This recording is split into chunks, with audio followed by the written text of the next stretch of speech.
that he, his wife, his children, and everything he had be sold to pay the debt. At this, the slave fell face down before him and said, "Be patient with me, and I will pay you everything." Actually, here, this man apparently owed 10,000 denarii, means nearly $1 billion rupees in our money. And there was no way, I really don't know how this slave squandered all that money away, but there was no way he could pay back. The only way he could pay back to his master was by giving his wife and his children and his entire household as slaves for a lifetime. But he pleaded and he said, "Give me time and I will pay it back." Then the master of that slave had compassion, released him, forgave him the loan. But that slave went out and found one of his fellow slaves who owed him 100 denarii. He grabbed him, started choking him, and said, "Pay what you owe." Next verse.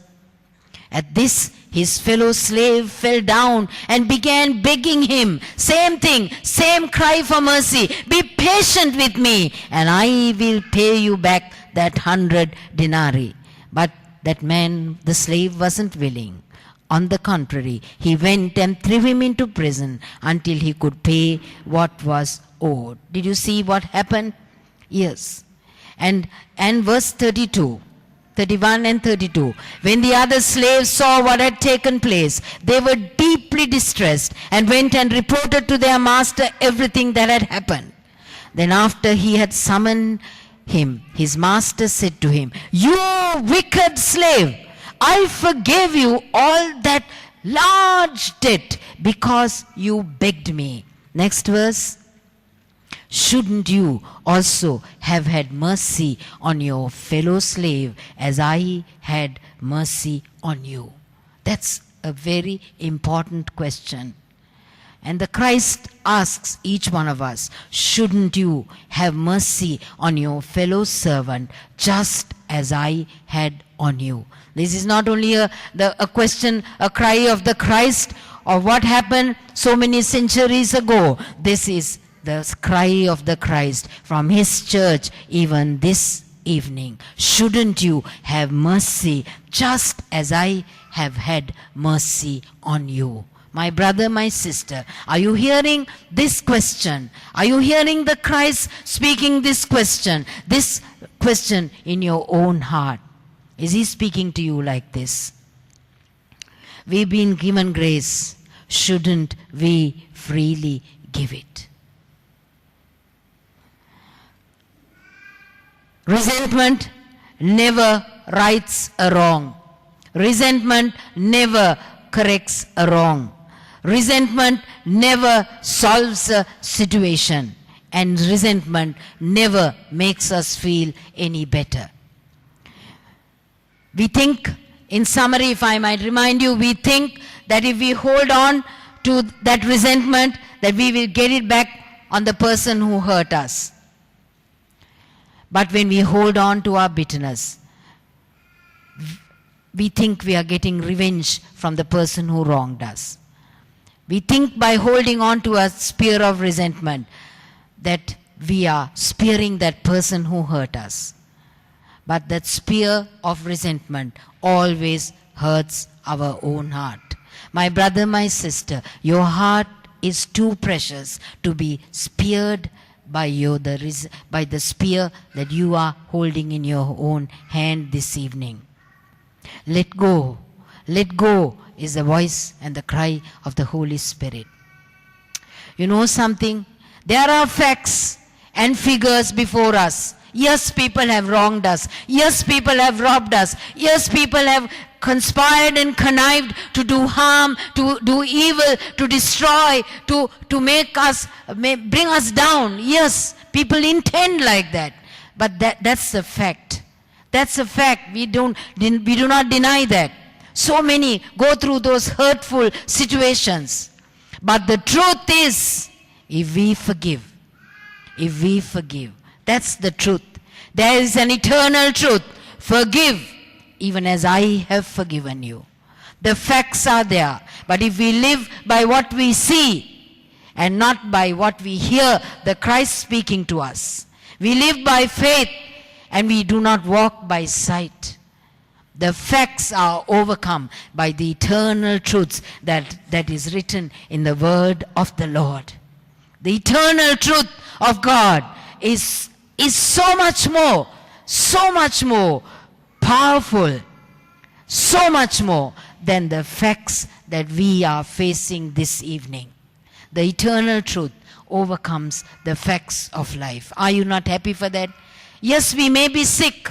Yes, we may be diagnosed with this and with that. Yes, we may be diagnosed with high blood pressure and with diabetes and different other things.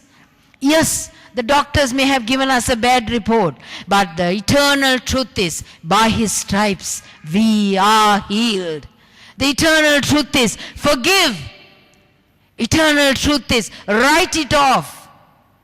Give away forgiveness, and you will find healing and deliverance coming into your spirit and to mine.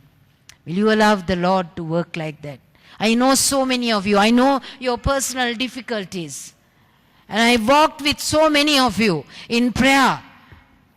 And I know the difficulty that there is in life's way. But we have only one way, the way of the cross. One way, Jesus. Children sing that song, isn't it? One way, Jesus. We have one way. We have one way, the way of the cross. May the Lord this evening erase and take away, blot out the transgressions, the iniquities, the sins that we are keeping record of right here in our minds. Wives, if you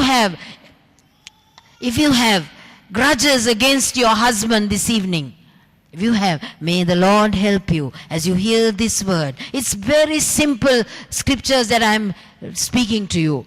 It's a very simple message. But it's a message that changes our eternal destiny. Will you forgive your husband? Will you forgive the things that hurt you most? Children, will you forgive your parents? Will we be a community that knows to forgive easily and quickly? These things don't come naturally. This is supernatural grace. This comes from the cross of our Lord Jesus Christ. Forgiveness is for the undeserving. The question that was asked, shouldn't you have had mercy on the one that wronged you? Matthew 18:33. Shouldn't you have had mercy? Does someone, I want to ask you some personal question. Does someone owe you an apology? Does someone owe you a second chance? Is there someone that owes you an explanation? Is there someone that you're grieving about because he didn't give you a thank you? Is there someone who owes you a childhood, a marriage? Your parents should have been more protective. Your children should have been more appreciative. Your spouse should be more sensitive. And the list goes on and on. What are you going to do, my brother, my sister? There's this important question. Shouldn't you have forgiven just the way I forgave you? Matthew 18:33. Let it ring out in your heart. This evening as you leave this worship service, may you go with Matthew 18:33. Even as you were forgiven, shouldn't you have had mercy on the fellow servant? That is the question the Lord will leave before us. Wouldn't you have mercy? Shouldn't you have forgiven? This is a journey. This is a journey of walking in the way of forgiveness. None of us attain it instantly, overnight. As we walk with our Lord Jesus Christ, as we are born again, as we know Him, and as we become new creation, then the door is opened unto us. And you know something, do you see the cross? As Christ was on the cross, hanging between heaven and earth, all His body exposed, only a span cloth to cover His nakedness. The Prince of Peace, heaven's darling, stood between heaven and earth. And as He looked down on earth, He saw the people who were with daggers drawn against him. And he said, what? Father, forgive. That's what he said. And as he looked up to heaven, he saw his Father. And he said, into your hands I commit my spirit. He looked up to heaven. And in between the earth and the heaven, there was the thief on one side of him. And he told him, this day you will be with me in paradise. That's the Christ we worship. Let's not make for ourselves a Jesus made with our hands. A Jesus of our own mindset, of our own righteousness, of our own sense of right and wrong and justice and fair play. Let's see the Christ who was on the cross. Let's remember Calvary this evening. As this series comes to an end, this may be your divine moment to give your heart back to Jesus and answer the question, shouldn't you have had mercy, just as I have had mercy on you, my son, my daughter? The Holy Spirit will ask you. Are you willing to say yes? I would persuade you. I would beg of you. I would plead with you, my brothers, my sisters, as a people whom we both pray for so often, so regularly, that you may be presented perfected in Christ Jesus on the day of his coming. That's our testimony and our witness. And as spiritual leaders, I would plead with you and beg you and persuade you to answer the Christ in the affirmative and say, yes, I forgive. It's been a long walk for me to learn to forgive instantly. It's been a long walk. I know how to keep record of wrongs. I am trained professionally like that. But I had to unlearn everything of my mind. And I had to learn the better way, the more excellent way, the way of the Christ the Lord. In Jesus' name, shall we stand to our feet? Will the worship team come and help us as God's people give their heart back to Jesus? Think of someone. Is there a face coming before you? Is there someone's voice that's reverberating in your ear? Is there a face coming before you that you cannot get over? Your mother-in-law, your father-in-law, your sister-in-law, your daughter-in-law, your son-in-law, a grandfather, an uncle, whoever it be, abusive boss, an angry parent, an ungrateful child, an awkward spouse. Who is that coming before you? This evening, will you give your heart to Jesus and will you extend mercy as Christ extended himself on that cross? He looked down and he said, Father, forgive. He looked up and he said, into your hands I commit my spirit. He looked towards his side and he gave opportunity to a thief, a great sinner, to be saved. A great Savior we have who saves great sinners.